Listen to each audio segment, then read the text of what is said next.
Hello and welcome to Advanced Topics in Governmental Accounting. My name is Dean Mead and I am your professor for this course. If you've never had a course with me before, I've been at the Rutgers Business School as an adjunct faculty member since 2008. My daytime job is at the GASB, where I've been since 1998, and I'm currently the senior research manager, so I'm kind of second in command underneath the Director of Research and Technical Activities, although it's a fairly flat hierarchy, so even though we have about 25 staff, it's not like I'm commanding legions, and I'm the senior research manager, but there aren't any junior research managers, so it's probably more an indication of how long I've been there. I'm also the coordinator for GASB's advisory council, the Governmental Accounting Standards Advisory Council, or GASAC. At Rutgers, I teach the Introductory Governmental Accounting and Auditing course, and in addition to this course, I also teach Governmental Financial Analysis, another upper-level course, usually offered in the fall, and that's actually a course that I created for Rutgers. My background, and this will probably come through in the lectures and in my exchanges with you in the discussion threads, is as a user of financial statements, an analyst of government finances, rather than as an auditor or preparer of financial statements. The course is divided into 5 units of varying lengths.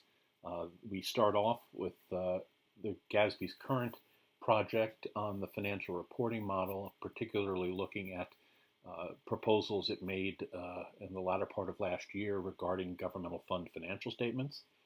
We'll then take a look at the reporting of deferred inflows and deferred outflows of resources. The GASB's now it's final, Statement 87 leases standards, which very significantly change the long-standing approach to reporting leases that was based on the difference between operating and capital leases. That distinction is now removed under the new standards. Unit 4, we will look a little bit about standard setting itself and the importance of independence for the standard setter, and some instances in which the independence of the GASB was challenged because of controversy over some topics that it was dealing with. And then lastly, we're going to look at the board's current project, looking at revenue and expense recognition, and in particular proposals it made about a year ago regarding potential approaches to a comprehensive model of revenue and expense recognition guidance. There basically are 2 things that you're graded on in the course: the discussion threads, which are worth 1/4 of the grade, and the 5 written assignments, which are worth 75% of the grade, and the value of those varies. It starts at 10%. Assignments 2 through 4 are 15% each, and assignment 5 is 20%. There is no required textbook for this course. All of the readings are either available online, or there is a copy of the reading in the files section of the course website, and the readings pages indicate which is the case. You'll need to sign up to use GARS, the Governmental Accounting Research System. The instructions are in the course, but you can go to GASB's website at gasb.org and look under pronouncements and click on GARS, and you should at least be able to sign up for the free version, but Rutgers Business School probably has made the relatively small payment for the professional version to be available to everyone affiliated with the university, so you may in fact, with your Rutgers email address, be able to get the full professional version. There are readings assigned in weeks 1, 2, 3, 5, 7, 9, 11, 12, and 13, as well as some introductory readings in the Getting Started module that I would like you to look at before you start looking at the contents of Unit 1. There are some recorded lectures, as well as a couple of GASB webinars that have been recorded and archived for you to look at. The lectures are in weeks 1, 5, 7, and 11, although the week 1 lecture is relatively short. It's only about 10 minutes. The slides for each of the lectures are available in the file section of the course. And then in weeks 2, 3, and 12, that's when you'll be looking at those GASB webinars related to the financial reporting model proposal, and in week 12, the revenue and expense recognition proposal that the board put out about this time last year.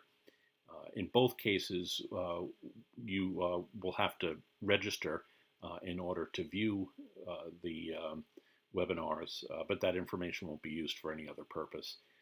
And once you're in, you can download the slides for those presentations. The threaded discussions are really important, and not least of which because they represent 25% of your grade. There are 14 of them. Some weeks there's 1, other weeks there are 2. You'll only get them in the weeks when no assignment is due. And the weeks when the 5 assignments are due, nothing else is assigned, no readings, no threaded discussions. The purpose of this threaded discussion is in no small part to replace what you might get if we were actually meeting in person every week for a lecture. This is your opportunity to discuss what you've heard. I will pose a question to get things started, but then what I'm really looking for here is for you to take it over. And so ideally, the way threaded discussions work, when I think they're working right, is I may be very involved in the discussion to begin with, but as the semester progresses, the idea is that you guys really take over the discussion, and I read it and I monitor it, but I only jump in when I feel like I need to make a point of clarification or share something that's relevant, or raise something that you may not have touched upon that I think you need to be aware of. But otherwise, I would just be ideally a bystander watching you guys discuss the topics. In order to get full credit, you need to post initially by Thursday night at midnight, and post meaningfully. And by that I mean, a real robust response to the question, and not, a sentence or two. Certainly not, yeah, what he said. Everybody should be posting their own response. And then you need to respond meaningfully again, at least 2 more times by Sunday at midnight. And then there's an opportunity for extra credit here that I will leave the threads open for an additional week. And so if you go back and continue to participate in that discussion, other meaningful responses beyond the required 3, may get you some extra credit. In fact, you will get extra credit for meaningful responses above and beyond the required minimum of 3. Please do take a look at the syllabus because the posting dates are different in week 1, because week 1 is in fact more like week 12 or 13 days. And so there's an initial posting to introduce yourself to the class and to me by this Friday. And then the dates for posting on the substantive discussion thread for Unit 1, Week 1, are next week.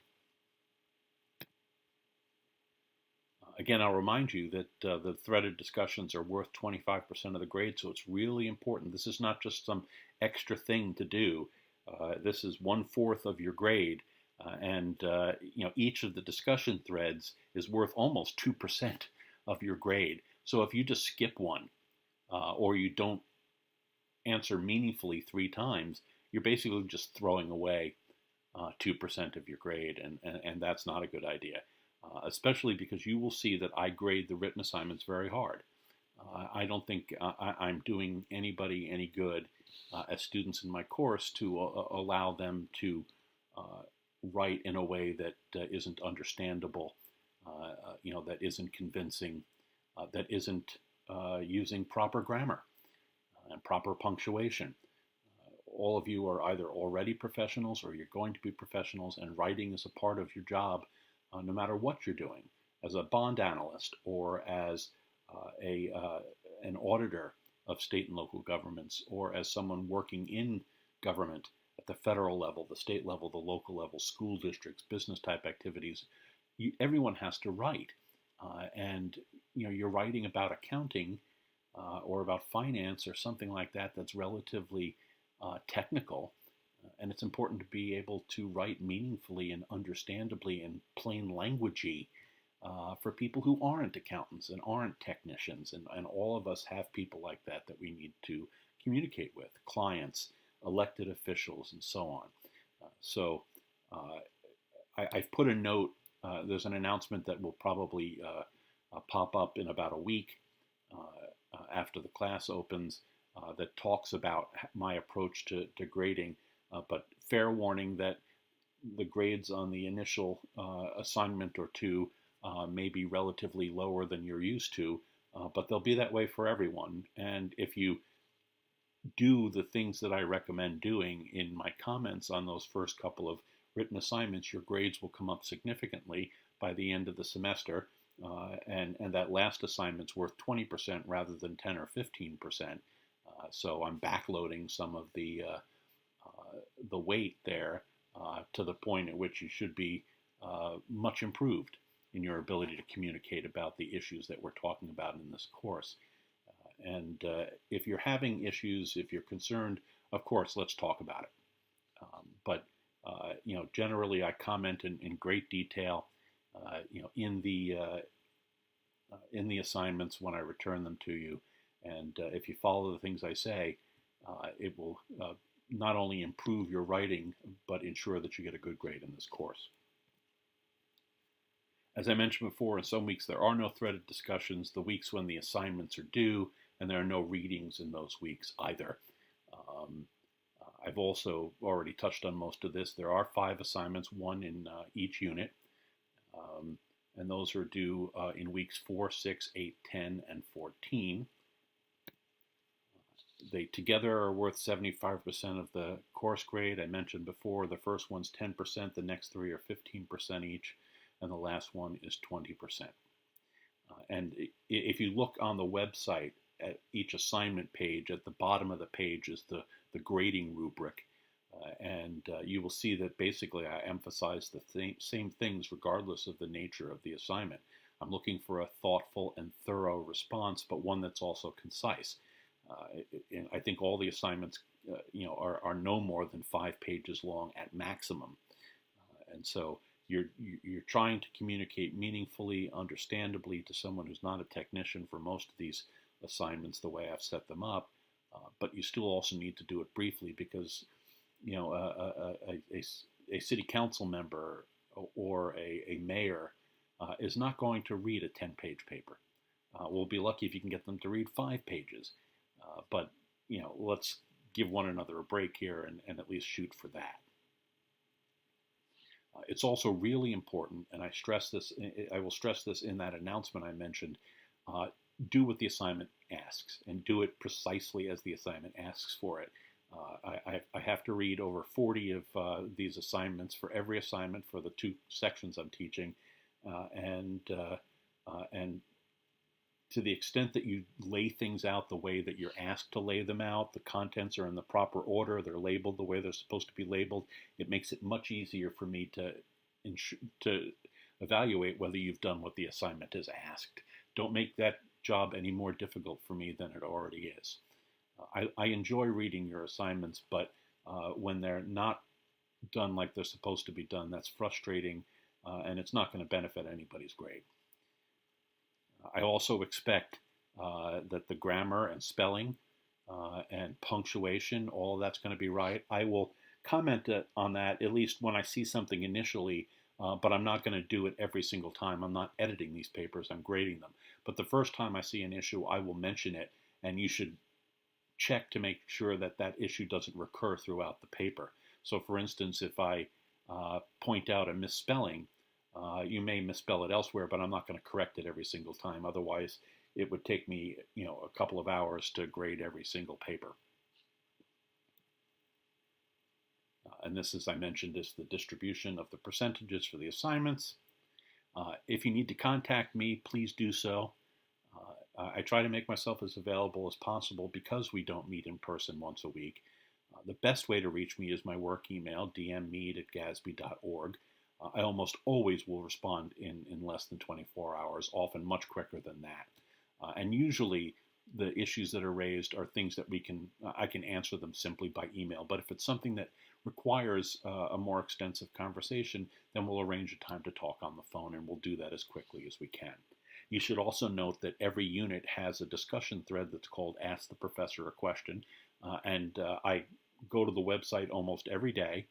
So, if you post a question there, at worst, I'll respond to it a day or two later. That's really meant for sort of substantive questions about the content of the unit and perhaps questions about the assignment. Um, if you've got something personal or something you don't understand that isn't a broader issue for everyone, then contact me directly. But otherwise, everyone benefits if you ask the question on the course website and I answer it on the course website, because chances are if you have the question, probably other people have that question as well. So I wish you the best of luck this semester. I'm really looking forward to getting to know you and to helping you to learn about advanced topics in governmental accounting. And I just wish you the best of luck this semester.